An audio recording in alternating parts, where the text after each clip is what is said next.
Assalamualaikum warahmatullahi wabarakatuh. Halo teman-teman, kembali lagi di Kacamata Ayuna. Assalamualaikum. Kenalin, namaku Indah. Salam kenal semuanya. Mungkin buat teman-teman yang baru nonton, ya berisik. Mungkin buat teman-teman yang baru pertama kali nonton video Kacamata Ayuna, belum tahu. Jadi kenalin, namaku Indah. Salah satu mahasiswa di Budidaya Perairan IPB. Nah sekarang aku mau bahas BTW gimana nih kabarnya teman-teman. Selamat buat teman-teman yang baru keterima di jalur mandiri, terus jalur SNM dan jalur SBM. Insya Allah semangat terus di IPB dan pastinya kalau misalkan udah keterima di IPB, kita mau nggak mau harus membayar UKT. Nah, jadi video kali ini seperti yang teman-teman bisa lihat di judul, yaitu aku ingin membahas tips dan trik UKT murah di IPB. Sebenarnya ini berdasarkan pengalaman dan mungkin bagi teman-teman juga yang belum tahu gimana caranya biar UKT-nya murah. Sebenarnya bukan murah sih, lebih kayak rasional gitu ya. Nah, yaudah kita nggak usah berlama-lama, langsung aja ke tips and triknya.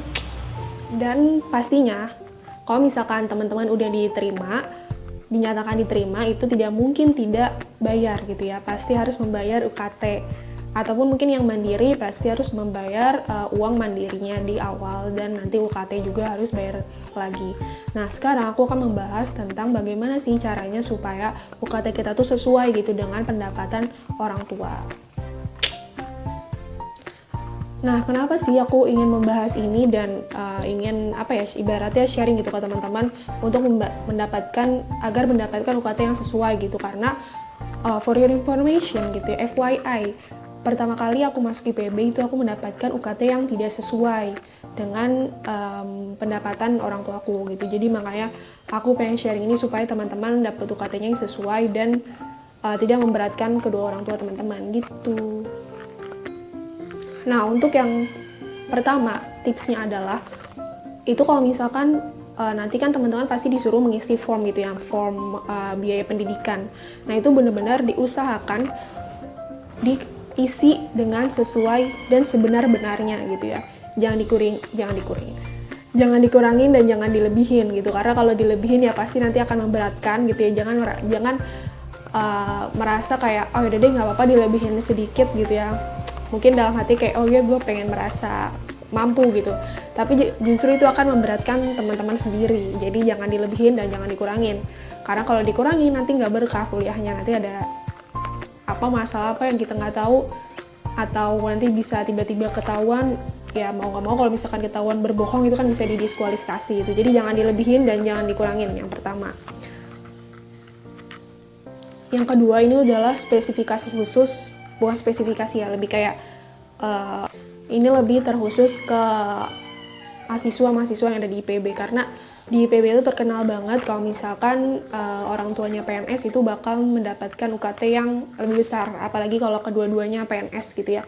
Itu otomatis ya bismillahirrahmanirrahim aja dapat golongan yang paling atas gitu ya. Atau golongan nggak tahu berapa, pokoknya yang UKT-nya 11 juta atau 12 juta, ya pokoknya sekitar segituan. Nah, makanya dari itu, kalau misalkan teman-teman PNS, maksudnya ibu atau bapaknya atau orang tuanya PNS, itu masukin aja gaji pokoknya. Nggak usah pakai gaji tunjangan dan sebagainya ya. Jadi kalau misalkan gaji pokoknya 4 juta, ya masukin 4 juta. Nggak usah dipakai tunjangan dan sebagainya. Biasanya kan PNS suka ada tunjangan sebagainya. Gitu. Jadi, untuk teman-teman yang orang tuanya PNS, itu masukin gaji pokoknya aja. Oke? Biar nggak usah memberatkan. Nah, untuk yang tips ketiga ini aku juga baru tahu banget dari channelnya Republika Mahasiswa, nanti mungkin bisa cek di bawah. Nah, itu kalau misalkan teman-teman yang orang tuanya adalah pengusaha atau pedagang gitu ya. Kadang-kadang kan kalau misalkan pengusaha atau pedagang kita nggak pernah tahu maksudnya penghasilannya tuh kan naik turun, up and down gitu ya, sesuai dengan masukan di bulan-bulan itu. Jadi teman-teman jangan ambil rata-ratanya gitu, karena kalau rata-rata nanti pas dapet misalkan penghasilannya lagi down banget, itu bakal jadi nggak sesuai kan. Jadi makanya aku saranin sesuai dengan yang aku tonton di channel itu juga, yaitu kalau misalkan orang tuanya pengusaha atau pedagang itu tulis aja pedagang gitu, karena kalau pedagang tuh lebih kayak apa ya, lebih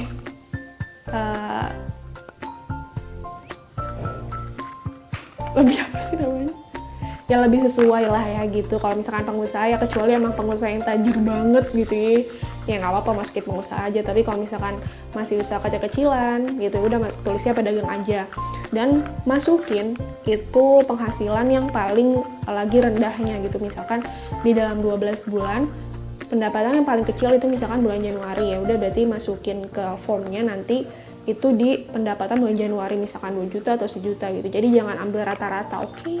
Kecuali emang udah tajir banget gitu mau diambil rata-rata dan emang usaha orang tuanya udah stabil banget, ya it's okay gitu guys. Nah jadi sebenarnya 3 tips itu yang paling penting kalau misalkan teman-teman udah dinyatakan diterima di IPB dan harus membayar UKT dan mandiri, oke? Cuma mau sedikit sharing. Jadi kalau misalkan teman-teman kedua orang tuanya PNS, jadi ya nggak usah heran ya kalau misalkan nanti dapat UKT yang paling besar gitu ya. Karena kalau di IPB emang udah terkenalnya seperti itu gitu. Jadi kalau misalkan salah satu aja yang ibunya atau bapaknya PNS itu udah pasti di atas 7 juta. Ya, soal teman-temanku juga gitu. Jadi ya nggak usah heran kalau misalkan kok gue dapat segini ya emang begitu guys, mau gimana lagi gitu ya. Kalau misalkan dua-duanya PNS ya udah itu insya Allah dapat yang paling atas gitu golongannya, ya berarti sekitar 11 sampai 12 juta. Nah dan teman-teman juga gimana ya, maksudnya kalau misalkan udah masukin di awal itu benar-benar yang sesuai gitu. Kalau bisa konsultasi juga, kalau bisa mau nanya-nanya juga ke kakak tingkatnya atau siapa juga boleh gitu. Kalau mau nanya-nanya ke aku juga boleh, nanti ada Instagram aku di bawah, bisa juga tanya-tanya gitu. Jadi jangan sampai nanti kalau misalkan udah dapet UKT-nya segitu terus minta turun. Nah itu yang susah guys kalau misalkan mau minta turun, karena ya ribet lah pokoknya. Karena saya sudah mengalami minta penurunan UKT berkali-kali gitu baru diturunin. Jadi jangan sampai ya teman-teman salah masukin buat masukin UKT, masukin yang sebenar-benarnya tapi juga realistis gitu. Jadi insya Allah dapat UKT yang sesuai lah gitu ya. Jadi kalau sekarang masukin sesuai dan sebenar-benarnya, jangan dikurangin, jangan dilebihin. Insya Allah dapat UKT yang sesuai dan berkah. Semangat terus untuk kuliah di IPB. Yang walaupun banyak orang-orang mungkin underestimate, tapi ternyata Masya Allah luar biasa gitu ya di sini tuh perjuangannya. Semangat terus buat teman-teman. Dan selamat telah diterima di kampus IPB University, dan semoga insya Allah kuliahnya insya Allah kuliahnya offline, jadi bisa merasakan asrama dan sebagainya. Dadah, terima kasih telah menonton, insya Allah bermanfaat. Wassalamualaikum warahmatullahi wabarakatuh.